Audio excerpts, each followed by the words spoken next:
നമസ്കാരം. മലയാളി വാർത്തയിലേക്ക് സ്വാഗതം. കേരളത്തിൽ പലയിടത്തുമായി കൊടും ചൂട് തന്നെയാണ് ഇപ്പോൾ അനുഭവപ്പെടുന്നത്. അതിൽ ഒരു ശമനവും ഉണ്ടായിട്ടില്ല. എന്നാൽ ഇനിയും വർദ്ധിക്കും. ചൂട് ഇതുപോലെ തന്നെ തുടരുമെന്നും കേന്ദ്ര കാലാവസ്ഥാ വകുപ്പ് മുന്നറിയിപ്പ് നൽകിയിരിക്കുകയാണ്. ഇന്നു മുതൽ മാർച്ച് 20 വരെ പാലക്കാട്, കൊല്ലം ജില്ലകളിൽ ഉയർന്ന താപനില 39 ഡിഗ്രി സെൽഷ്യസ് വരെയും, പത്തനംതിട്ട, ആലപ്പുഴ, കോട്ടയം എന്നീ ജില്ലകളിൽ ഉയർന്ന താപനില 37 ഡിഗ്രി സെൽഷ്യസ് വരെയും, തൃശൂർ, കോഴിക്കോട് ജില്ലകളിൽ ഉയർന്ന താപനില 36 ഡിഗ്രി സെൽഷ്യസ് വരെയും ഉയരാനുള്ള സാധ്യതയുണ്ടെന്നാണ് കേന്ദ്ര കാലാവസ്ഥാ വകുപ്പ് പറയുന്നത്. അതായത് സാധാരണ ലഭിക്കുന്നതിനേക്കാൾ 2 മുതൽ 4 ഡിഗ്രി സെൽഷ്യസ് വരെ കൂടുതൽ ഇനിയും ഉയരുമെന്ന കാര്യത്തിൽ ഒരു സംശയവും വേണ്ട.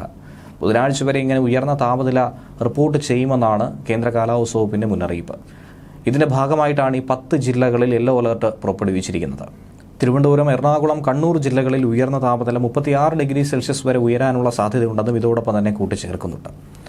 ഉയർന്ന താപനിലയും ഈർപ്പവുമുള്ള വായുവും കാരണം ഈ ജില്ലകളിൽ മലയോര മേഖലകളിൽ ഒഴികെ 2024 മാർച്ച് 20 വരെ ചൂടും അസ്വസ്ഥതയുമുള്ള കാലാവസ്ഥയ്ക്കുള്ള സാധ്യത വളരെ കൂടുതലാണ്. ഈ ജില്ലകളിൽ കാലാവസ്ഥാ വകുപ്പ് യെല്ലോ അലർട്ടും പ്രഖ്യാപിച്ചു കഴിഞ്ഞു.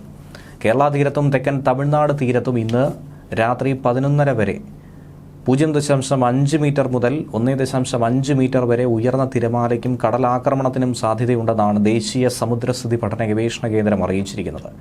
മത്സ്യത്തൊഴിലാളികളും തീരദേശവാസികളും അതുകൊണ്ട് വളരെയധികം ജാഗ്രത പാലിക്കണം. ബീച്ചിലേക്കുള്ള യാത്രകളും കടലിലിറങ്ങിയുള്ള വിനോദങ്ങളും പൂർണ്ണമായും ഒഴിവാക്കേണ്ടതുമാണ്. ഇതുകൂടാതെ ഇന്നും മാർച്ച് 20, 21 തീയതികളിൽ നേരിയതോ മിതമായതോ ആയിട്ടുള്ള മഴയ്ക്ക് സാധ്യതയുണ്ടെന്നാണ് മുന്നറിയിപ്പുള്ളത്.